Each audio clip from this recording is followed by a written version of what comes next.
Ką mes galim pasakyti apie pačią seniausią mūsų krašto žmonių biologinę istoriją? Štai čia turime paties seniausio žmogaus, vadinamo Kirsno žmogaus, kaukolę. Jis gyveno prieš 8 ar netgi 10 tūkstantmečių nuo mūsų.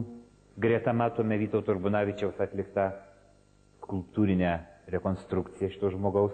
Kirsnos tipo žmonės bus atėję į Lietuvos Baltijos jūros pakrantį iš vakarų, greičiausiai iš Jutlandijos pusiasalio, iš dabartinės Danijos. Greta tos seniausios mezolitinės kaukolės, aš noriu jums parodyti jau vėlesnę truputį, jam šitam žmogui 6000 metų, tai vadinama Turlojiškės kaukolė. Šito žmogaus pėdsakai veda į centrinę Europą. Greičiausiai iš ten bus plūdę iki indoeuropietiškiai mūsų krašto gyventojai. Toliau turiu tik kaukolę, tai taip pat naujojo akmens amžiaus arba neolito, labai fragmentiška, matot, iš gabalėlių suklijuota kaukolė, rasta aplink Aigalio kapinyne.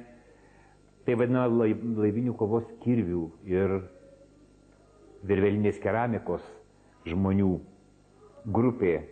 Pirmieji indoeuropiečiai, kurie atplūdo į šitą mūsų pakrantį ir maišėsi su anksčiau jau minėtais žmonėmis. Iš to mišinio susidarė baltų antropologinis tipas. Čia mes matome pirmos tikrai baltiškos kultūros, pamarių kultūros atstovės iš Duonkalnio, neolito 2 tūkstantmečio prieš Kristų, moters kaukolė ir rekonstrukcijos etapą. Viena pusė jau, kaip matote, užklijuota vašku. Ir čia jos portretas. Va jums prieš akis patys seniausi mūsų etninės istorijos etapai. Pirmieji gyventojai, iki indoeuropietiškasis fonas fizinis, ateiviai laivinių kovos kirvių gamintojai ir hibridinis mūsų pamarių kultūros, pirmosios baltiškos kultūros gamintojų antropologinis tipas.